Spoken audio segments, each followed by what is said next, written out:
So here we are together, experiencing community, breathing together for the first time in 13 weeks. And we just are breathing this collective breath. And it feels very good to me, and I trust it feels good to all of you too. Our theme for the month of June is mindfulness, as Susan's reading kind of alluded to. And we're going to explore this month how we can be mindful in our thoughts, in our words, in our actions, and just in our lives in general. But first, I want to talk about how we can get mindful by using our breath as a way to anchor in to the present moment. You know, and I've told you that the themes for 2020 were chosen back in earlier 2019 at some point. You know, that was done so that things like the spiritual journals that you all have can be printed and all of that. So it's interesting that months ago, the subject of breathing was picked for this particular Sunday in June, because there has been a lot of talk about breathing recently. You know, think about it. Through this pandemic, we have been counting ventilators that can help people breathe. You know, we're all wearing masks so that we don't breathe on each other, don't breathe near each other. And most impactfully, in these recent days, we have collectively witnessed a young black man saying over and over again, "I cannot breathe. I can't breathe." I believe the video of George Floyd's death will haunt me and stay with me for the rest of my life. And I pray that it evokes in all of us a deep reverence for life and a demand that anyone that makes life and death decisions understand that people of color breathe the same divine breath that we all breathe. Black breath matters. Black lives matter. So through all of these experiences, we've been reminded how precious breathing is. We've been reminded how universally valuable being able to breathe is. We've been called to protect the human birthright of being able to breathe and breathe freely. And I hope that we all answer that call, each and every one of us. The breath is a powerful concept. It's a life-sustaining bodily function, and it's the first gift that we ever received from the universal source. The symbol of spirit moving in and through our bodies, the breath. May we never, ever take that for granted again. So if you've ever been in class with me or done meditation with me, or sometimes even at the beginning of a prayer like we did this morning, I will say, take a deep breath. Take a deep breath, and then I add the deepest breath you've had all day. Some people are like sarcastic about that around me. What, do you want me to breathe the deepest breaths I have all day? Yes, I actually do. So let's do that right now. Let's take a deep breath. Take the deepest breath you've had all day. Just feel your body as you do that. Feel what happens. You know, if you were paying attention, you probably experienced a slight relaxation in your body. You know, just focusing on one deep breath and mindfully making it just a bit deeper than a normal breath is a transformational. Second, you know, turning our attention to our breath pulls our focus away from anything outside of ourselves, right? And returns us to our center, if only just for a brief moment, turns us to our center. So our lesson today is about exploring the power of our breath on all the levels of our existence. The power of the breath on our physical bodies, our mental activities, our emotional experiences, and our spiritual reality.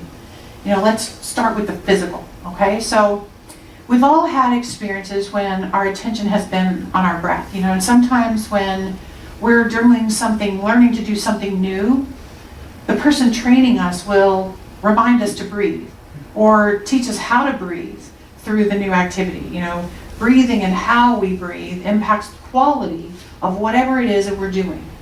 You know, think about having a baby. No, don't actually. You know, if you were a young parent in the past few decades, either the father or the mother, chances are you were given some instructions on how to breathe while giving birth. You know, the pregnant women are taught how to breathe to keep themselves calm and focused through the pain of childbirth. And the soon-to-be fathers are taught just how to breathe so they don't pass out and get in the way. We chuckle, but it's true. Often whenever something major is happening in our lives, we tend to either overbreathe and hyperventilate, or we hold our breath and we forget to breathe. And either way, these are not going to go very well for very long if we don't get mindful of our breathing. So to aid in the experience of childbirth, the mothers are taught to breathe in certain helpful ways during the different phases of the birth cycle. We have probably all used those techniques to aid us through any kind of physical pain that we've had. I remember a friend of mine broke her ankle. She was crossing over a hill near where I lived, and many years ago. And as I got to her, and I realized her foot was sitting at a very unnatural angle to her leg, I had to remind myself to keep breathing as I called 911, but I also had to remind her to just keep breathing so that she didn't lose consciousness until the ambulance could get there. And she was breathing very similarly to how we were taught to breathe, that panting breath in childbirth classes. But neither of us passed out from the shock or the stress of that moment because we were being wise about how we were breathing, right? So Derek, here breathing is very important in your world. The craft of singing, all the other singers in the room know that as well. Musicians in general know that breathing is a big part of that experience. And so in order to produce the correct volume and quality of sound, musicians learn how to use their breath, and the way to give life to the music is through the breath and the craft of the breath as they create musically. I'm sure your voice lessons are a big part about teaching them how to breathe, right? Everybody can sing, they just don't know how to breathe. That's what I've read. Well, maybe that's not true, but sports trainers also include breathing techniques as they're teaching us new sports. Inhale when you lay back, exhale when you sit up, or keep your eye on the ball and breathe as you wait. Take a deep breath and move then. And anytime you're learning to do something new with your body, you're going to have to learn how to breathe while you're doing whatever it is that you're doing. In order to maximize your performance, you're going to have to figure out how to breathe. And think about when you need to do something with a massive amount of physical strength, like to move a big piece of furniture or to lift a weight or whatever. You use your breath as a part of your strength. These kinds of workers are trained to breathe correctly and use their bodies correctly. So we pretty much all understand how to use our breaths in our physical experience, but what about our mental experience of life, and how does the breathing help us there? I don't know about you, but when I'm given a test or I'm asked a question that I have to answer and it's a deep one, the first thing I want to do is just take a deep breath because I need to think. Giving some extra oxygen to my brain is kind of important at that moment of mental activity. Taking a deep breath can clear the mind of extraneous thoughts when you need to focus your mental energy on a particular subject or whatever. That mental breath is really important. I love it when people say, just give me a minute. Like when you ask them something, just give me a minute. I need to think. And then they usually go on at that very second to take a very deep, cleansing breath. I need to think. At night when my thoughts are racing, my mental activity won't slow down, I often try to focus on my breath to get my mind to slow down and come back to this moment. Breathe in and breathe out and quiet my mind, quiet my thoughts. We just did a meditation, and what Susan encouraged us to do was to go to our breath. In any form of yoga or meditation practice, the leader will be talking a lot about breathing, controlling the breath and deepening the breath, because relaxed focus is achieved through measured breathing. In meditation, we're invited to connect to our breath as a way of centering ourselves within our own mind. It brings us back in. Our breath is our personal connection with life itself. It's moving through us, moment by moment. Brings our thoughts under control. So let's talk about the emotional benefits of mindful breathing. Breathing is so basic to life. It's life sustaining itself with the ebb and flow of each inhalation and exhalation. We can use our breath to return to mindfulness of this moment with spirit, and it's in this right now moment that we can emotionally process whatever's going on in our lives. It is in this moment, right here, right now, that we can choose to shift from being reactionary to being responsive. It's in this breath that we can evolve emotionally. You know, whenever we have a flash of emotional reaction to anything, we can remind ourselves to just breathe. You know, count our breaths and allow the emotions of this moment to ease. And I was teaching a class several months ago, and we were talking about that a wave of emotion lasts about 90 seconds, a minute and a half. A wave of emotion. So I looked it up, and the average adult breathes 12 to 18 times per minute. So just for simplicity, let's just say that a wave of emotion requires us to take approximately 20 breaths for it to ride, to let that emotion ride. So if you feel this flash of anger, 20 breaths. If you feel this wave of sorrow, 20 breaths, and you'll be done. If you feel a surge of joy, for that matter, about 20 breaths, and it's going to kind of ease away. If you feel this flood of affection towards someone, about 20 breaths, it's maybe 20 minutes. No, I didn't go there. About 20 breaths, and it will pass. So what would happen if we just counted our breaths and allowed the moment, that wave, to pass emotionally, allowed our impulsivity to quieten? Because that's where we get in trouble emotionally. It's when we're reactive to things. We react. We don't stop and measure our emotions. 20 breaths. And I'm sure you were reminded as a child, especially when you're younger, count to 10. Count to 10 before you respond, especially when you're angry. Just calm down, count to 10 before you say anything. I think our parents and teachers were trying to get us to return to our breath. Just count to 10, return to your better self, return to mindfulness. Susan quoted Thich Nhat Hanh, and I will as well. He's a Buddhist monk, and he says, feelings come and go like clouds in a windy sky. Conscious breathing is my anchor. Feelings come and go like clouds in a windy sky. See how the clouds just move on. Your emotions are going to move on, but conscious breathing anchors you into this moment. So let's begin to use our breath as a way to check in with ourselves emotionally, to just kind of anchor ourselves, like Thich Nhat Hanh says. If we check in and we find that we're breathing very shallow, just mindfully take that deeper breath and feel yourself relax in the moment. If you're sitting in traffic, and you're late to an appointment or whatever, or meeting, and your stress level is rising, your breathing's going to change. So take a moment and pay attention to your breath. It's an amazing tool to give us insight into our emotional state. If we leave ourselves unchecked, we cheat ourselves out of the moment. So a deep breath is the greatest gift you can give to yourself. An oxygen-rich deep breath is so nourishing to your blood. Your body's breathing rapidly during stress to get oxygen to your blood. But a deeper breath is more efficient, and it reduces the stress. Just breathe.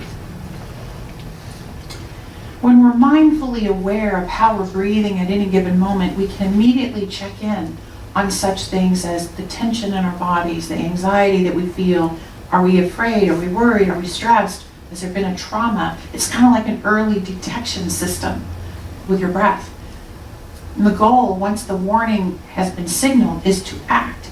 And action is always to return to the moment, because all of those things I just named, worry, anxiety, stress, all that, they're all about thoughts stretching into the future or going backwards into the past. And then this moment, in this breath, we can make a choice that is more empowered. So I was reading about this famous violinist. I'm not going to say his name right. It's Todd Perlman. I think that's how you say it. One night many years ago, he was playing a concert in Lincoln Center in New York City. And if you've ever been to a Perlman concert, he had polio when he was a child, and so he has these leg braces that are locked, and it takes a long, long time to move from place to place. And on this particular night, as always, he walked across the stage like one laborsome step at a time, painfully yet majestically. He reached his chair, and then he sat down and he locked his crutches, put his crutches on the floor, and he undid the locks on his braces, and he tucked one foot back and he extended the other, as a violinist will do, and he bent down and he picked up his violin and put it under his chin, and he nodded to the conductor, and he began to play. And this performance began like any other performance that he gives, but then something went wrong. Just as he finished the first few bars of his piece, one of the strings on his violin broke. And you could hear it snap. It went off like a gunfire, if you've ever heard that in a concert. There was no mistaking what that sound meant. And the conductor stopped the music. There was no mistaking what he had to do. He would have to relock his braces, pick up the crutches, get up, slowly make his way back off the stage to either get another violin or put another string on this one. But he didn't do any of that. Instead, he closed his eyes. He paused. He took a deep breath and paused again. And he signaled to the conductor to begin the piece again. The orchestra began, and he began to play from where he had left off. And he played with more passion and more power and more purity than he had ever played before. Now, anyone who knows anything about playing the violin knows that it is impossible to play a symphonic work with just 3 strings. But that night, Perlman refused to know that.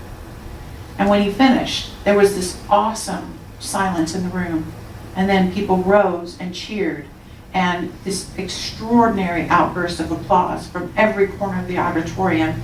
The audience was on their feet. They were screaming, they were cheering because they were amazed in appreciation with this feat that he had accomplished.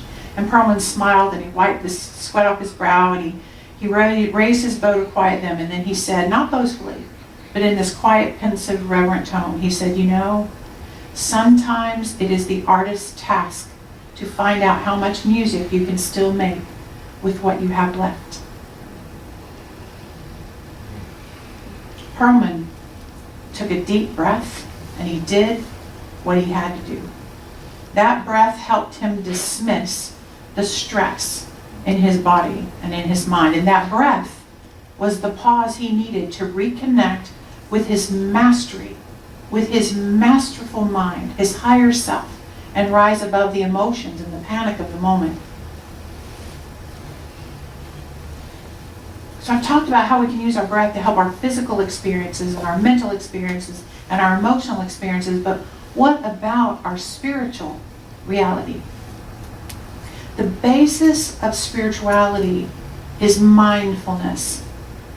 Spirit is only present in this moment. God only knows this moment. The concept of there being a past and a future, those are human concepts and constructs. God is eternally in the now. Our breath is our return to the now. Mindfulness is how we return to where God is. God is as close as our breath. We inspire when we breathe in spirit with each inhale, and we breathe out spirit as we exhale or expire. When we stop breathing, we literally expire, and the spirit of life is no longer inhabiting this form or this body. So it is reasonable to say that wherever we breathe, God is. Wherever we breathe, whenever we breathe, God is. Wherever you are is where God shows up, and it shows up in your breath. Breathe into that truth. God is in this present moment, and the proof of that is our breath. Breathe, breathe, because breath equals our life energy. I don't know about you, but I spend way too much time regretting how I breathed in the past, where I breathed in the past. And I spend way too much time worrying about how we will breathe in the future. We try to save our energy and resources for a rainy day or for some time in the future, but our breath reminds us of the folly of that. God provides for us right now and always will. Taking a mindful breath brings all that back to the present moment where we are one with all and with each other. In the Bible, in Genesis, the breath of God made Adam a living soul. That story symbolizes the very first gift the universal creative power gives to any sentient being, the breath. Our first gift we ever received upon being born was a breath. And that gift has been continuously given, breath by breath by breath, our entire lives. The givingness of God is forever present. Our breath reminds us that truth, that all the energy of life. Ernest Holmes says, The universe is self-existent, and God comes new and fresh in the perennial springtime of every moment, bursts forth from the timeless infinite into the present incident, carrying with the wonder, the majesty, and the might, and the warmth, and the color of the eternal itself. Such is the nature of our being. Every day is a new beginning. Every day is the world made anew. He is saying that with every breath, the world is made new. Metaphysically, we know that breathing is participating in the law of circulation, the law of receptivity and reciprocity. What goes in, goes out. Everything's always in circulation. And it's up to us to decide, how will we use our breath? Will we use it to be mindful? Will we use our breath to be physically stronger and more effective with our bodies? Will we use our breath to think more clearly and more focused? Will we use our breath, all 20 of them, to calm ourselves down emotionally so that we don't react to things that upset us? Will we use our breath to center ourselves and our spiritual identity over and over again? We can use our breath to laugh. We can use our breath to kiss. We can use our breath to blow up a balloon to celebrate life. We can use our breath to speak our truth. We can use our breath for love or for fear. We can use our breath to choose. You know, these past 3 months have been a collective experience of breathing, of waiting, of reevaluating. And there's been so much change and adjusting going on in all of our lives. And today is the day when we catch our breath together and we look around at the changes. We can look around at the changes right here in our spiritual community. You know, we're invited to breathe in the reality of having 2 services. Let's breathe in that change. It's a change. We're invited to breathe in the experience of desperately wanting to hug each other, but that we won't be hugging each other and embracing as a way of showing love for each other. Let's catch our breath about that change. We must remember that as long as we are breathing, we have the choice to be in this moment with all the power and presence of God within us. How we use our breath influences our experience on every level of our existence.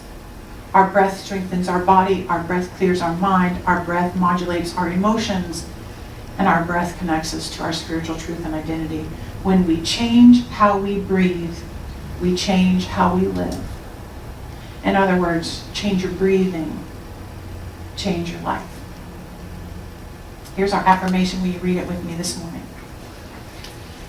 I breathe mindfully that I may act, think, feel, and live as a spiritual being, doing what is mine to do, manifesting a world where everyone can catch their breath. Everyone.